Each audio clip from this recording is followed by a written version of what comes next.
Selamat malam. Assalamualaikum warahmatullahi wabarakatuh. Kami dari kelompok 5 ingin mempresentasikan makalah perbedaan Linux, Debian, Ubuntu, dan Fedora. Sebelumnya, saya perkenalkan anggota kelompok kami terlebih dahulu. Yang pertama, Aldis Ladesta. Yang kedua, Asep Saipullah. Yang ketiga, saya sendiri, Dina Febrianti. Yang keempat, Desnita.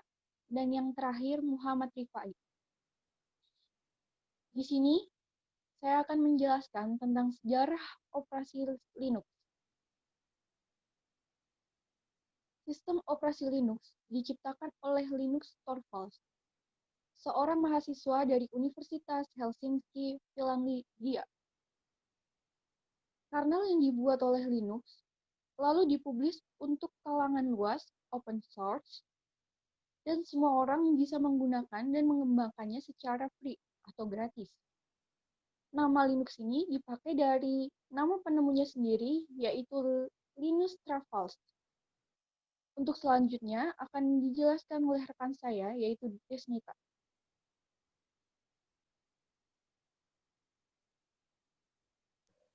Saya akan menjelaskan sejarah sistem operasi Linux. Sejarah sistem operasi Linux dari tahun ke tahun.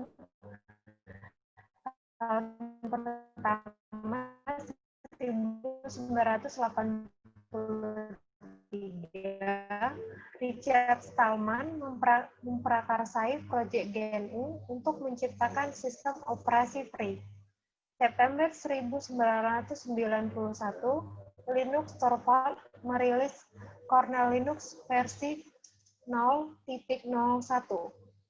Tahun 1996, kernel Linux versi 2.0 dirilis. Dan tahun 2011, kernel Linux versi 3.0, dan tahun 2015, kernel Linux sudah di versi 4.0. Kelebihan dari OS Linux bersifat open source alias gratis, pengguna desktop sangat ramah dan ringan, tersedia secara bebas di internet, keamanan Linux yang sangat baik, dan sistem operasi yang stabil. Dan akan dilanjutkan oleh rekan saya, Rifai Sutarno. Baik, saya akan menjelaskan kelemahan sistem operasi Linux. Sistem operasi yang stabil, ketersediaan software masih sedikit. Terus tidak cocok untuk pengguna game, dan tampilan interface masih sedikit kaku. Distro Linux Debian. Debian adalah gabungan dari perangkat lunak yang dikembangkan dengan lisensi GNU dan sistem utamanya menggunakan kernel Linux. Dan untuk kelebihan, distro Linux Debian ini lebih stabil jika dibandingkan dengan distro lainnya, atau bisa disebut tidak mudah hang. Open source alias gratis. Source kode bisa dilihat dan dimodifikasi tanpa ada larangan dari pihak manapun. Dan untuk kekurangan, sulit dikonfigurasi oleh pengguna pemula, harus beradaptasi terlebih dahulu. Proses update yang cukup lama dan tidak cocok jika digunakan untuk bermain game.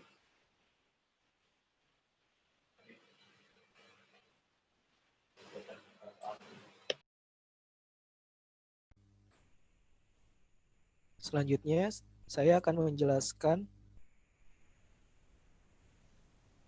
tentang distro Linux Ubuntu. Ubuntu merupakan salah satu distribusi atau distro Linux yang berbasiskan Debian dan didistribusikan sebagai perangkat lunak yang bebas atau open source. Kelebihannya yaitu terdapat Ubuntu Software Center, merupakan tempat untuk mendownload aplikasi atau software, bahkan game yang support dengan sistem operasi Linux Ubuntu ini.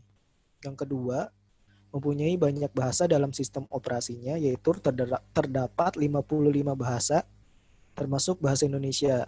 Yang ketiga, tampilan atau interface pada desktop sistem operasi Linux Ubuntu lebih menarik dibandingkan dengan distro lain.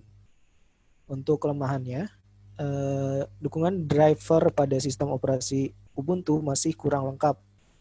Beberapa hardware tidak bisa digunakan di sistem operasi ini. Kelemahan yang kedua yaitu tidak semua aplikasi bisa berjalan di Linux Ubuntu meskipun menggunakan aplikasi Wine. Kelemahan yang ketiga yaitu kurang user friendly. Pengguna Ubuntu rata-rata user migrasi dari sistem operasi Windows. Selanjutnya, distro Linux Fedora. Yang dimaksud dengan Linux Fedora adalah sebuah distro Linux berbasis RPM dan YAM yang dikembangkan oleh Fedora Project yang didukung oleh komunitas pemrograman serta disponsori oleh Red Hat. Kelebihan dari Linux Fedora yaitu yang pertama, memiliki banyak fitur. Yang kedua, tampilan desktop lebih elegan. Yang ketiga, menggunakan security enhance, menjadikan distro ini memiliki keamanan yang mumpuni. Yang terakhir, kelebihan distro Linux Fedora yaitu sudah terinstall LibreOffice seperti Microsoft Office jika di sistem operasi Windows. Kelemahan dari Linux Fedora yaitu kurang stabil. Yang kedua, meskipun memiliki tampilan yang bagus, namun penggunanya tergolong sulit. Kelemahan yang terakhir dari Linux Fedora yaitu tidak bisa memutar format yang berkaitan dengan multimedia seperti MP3, DVD, dan lain-lain. Selanjutnya akan dijelaskan oleh rekan saya Aldi Slade. Ya, terima kasih atas rekan saya Asep Saifullah. Sebelumnya sudah dan teman-teman sebelumnya sudah menjelaskan dari sejarahnya Linux, lalu kelemahan Linux, lalu kelebihannya sistem operasi Linux, dan menjelaskan juga mengenai distro-distro yang akan kami bahas di sini, seperti distro Linux Debian dan distro Linux Ubuntu, dan yang terakhir distro Linux Fedora. Nah, di sini kami membuat kesimpulan berdasarkan makalah yang telah kami buat dapat disimpulkan untuk distribusi Linux antara Debian, Ubuntu, dan Fedora mempunyai kelebihan dan kekurangan yang bervarian berbeda. Tetapi ada beberapa fitur dan keunggulan yang sama tergantung kepada pengguna tujuan terhadap pemakaiannya.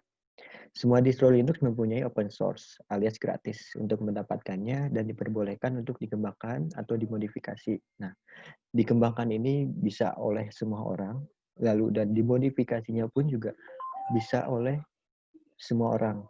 Biasanya untuk yang dikembangkan kebanyakan dari komunitas atau dari developer yang besar. Dan dimodifikasi ini biasanya hanya biasa perorangan saja. Nah, di sini kan kami menjelaskan 3 distro yang ada di Linux. Linux itu mempunyai distro-distro yang sangat banyak sekali. Cuman kelompok kami hanya mengambil 3 distro saja, Debian, Ubuntu, dan Fedora ini. Nah, masing-masing mempunyai kelebihan yang berbeda. Seperti Fedora ini. Fedora ini mempunyai keamanan yang sangat-sangat kuat. Sangat-sangat aman untuk Fedora ini. Tetapi dia juga mempunyai kelemahannya juga. Dia biasanya kurang stabil. Lalu untuk Ubuntu ini sebenarnya hampir sama, bisa disebut hampir sama dengan sistem operasi Windows.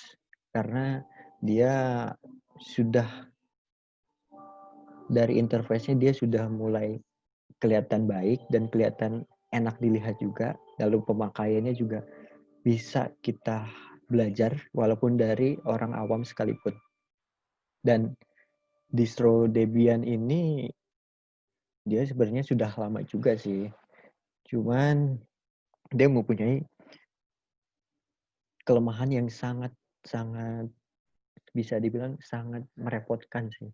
Karena dia mempunyai, jika kita update, karena kan biasanya kalau Linux ini bisa per tahun atau per bulan pun biasanya mereka ada updatean yang terbaru dari aplikasinya, lalu dari sistem operasinya sendiri.